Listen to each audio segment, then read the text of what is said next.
he got pretty mad. He wrote the 95 Theses, and the main argument was the church needed to become more moral. People took to it like something people take to. For example, if your mom puts out pancakes, those pancakes were the 95 Theses. People ran to those 95 Theses. They're like, this makes a lot of sense. And so the church, they did not like it because they were being questioned. The status quo in that time was being threatened. The boat was being rocked.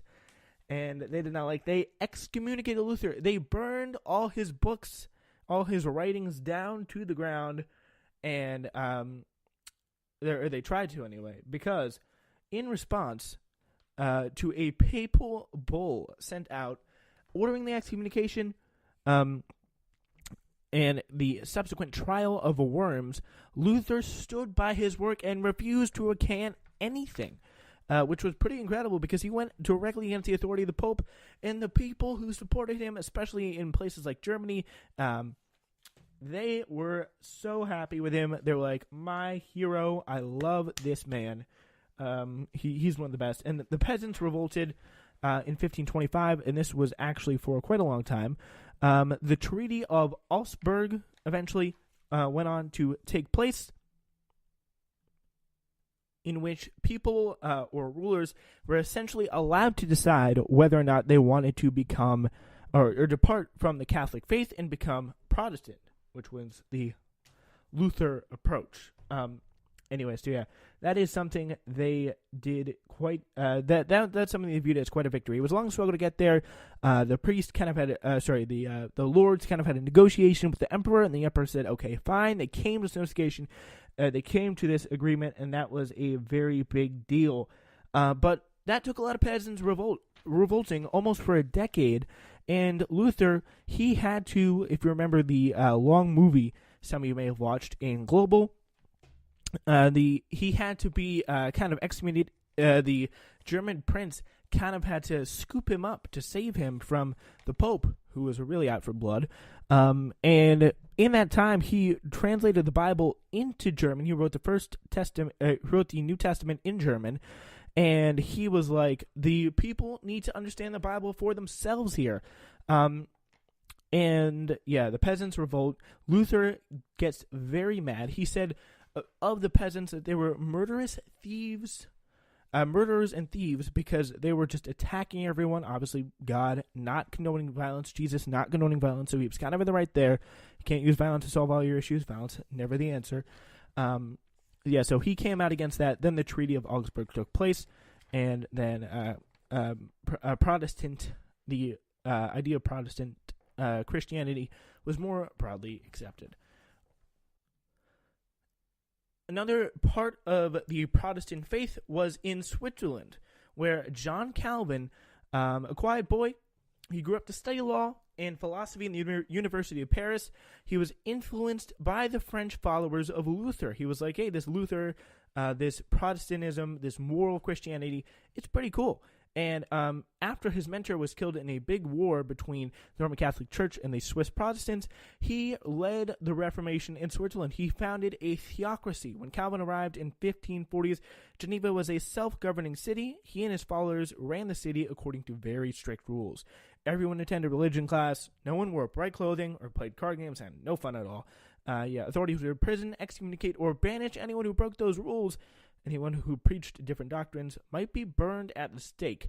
But to Protestants, Calvin's Geneva was a model city full of model citizens who pretty much had the right idea about things. So that was John Calvin. When you think of John Calvin, you think of Switzerland, and you think of morals. Morals, very important. So let's go quickly over some vocabulary. Heretic. Heretic was a big term used in the whole Martin Luther debacle. It's one person who challenged the teaching of the church, and Martin Luther certainly did that, as well as Calvin to some degree. And indulgences is a pardon releasing someone from a sin that must be bought. And it was one of the big problems that Luther had with the church. Like, this is not okay. The church is just profiting off of this. There's a bunch of people buying these. It's not cool at all. Obviously, the printing press was something that typed words down onto paper to make a text of some sort in a very efficient way. Those are some of the main terms that you need to know from the Renaissance. Now we go to the effects of the Renaissance. And in the end, with the Protestant Reformation, things got pretty chaotic. What we knew was there was some pretty crazy amounts of violence for the peasant revolt and some fighting after that to decide whether some countries would be Protestant or would they be fall under the Catholic rule of the Roman Catholic religion of the Church. Also, soon after the Catholic Church deemed Martin Luther a Protestant, Europe became kind of divided along confessional as well as territorial lines. The religious turmoil of the period led to warfare within a lot of states, whether it be England, whether it be Germany, whether it be France. People all had to decide how they would fall. In France and England had some fighting for a little bit, somewhere in there, called the 100 Years' War. As that developed, that was actually before the Renaissance, but the key thing was, though, Christianity was not united. They were not together as they once were. Martin Luther, John Calvin, they all changed that. There as many, many different sects form, and there still are many sects today. Some even started in America. In the point when Christians came over to America, they formed their own sects too. So there was a lot of changing, a lot of splintering as the religion that started as one at around the point of the Crusades splintered out into many different branches. That was one of the bigger effects of the Protestant Reformation. Yeah, as well as there was a lot of splintering and division from it as well. But on the up hand, though, the church did become more moral, which is another nice thing. Always good to have more morality. All right, so before we start this podcast, before we press stop on the recording, here's the quiz structure. It's going to be 75 minutes, 20 multiple choice, including map questions, which will be 40 points. It'll be writing as well as annotations outlining, and the graphic organizer are going to be worth 5 points. And the introduction paragraph and one DBQ body paragraph is going to be 20 points. So there's going to be a lot of writing going on.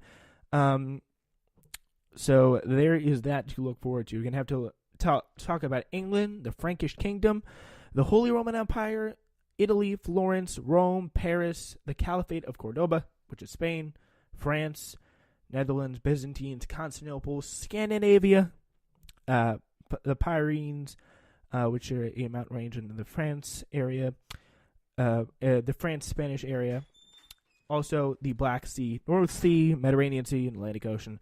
Those are going to be some of the terms you're going to need to know. All right, thank you so much. Hope everyone does very well in the test. So glad to be doing this podcast for you.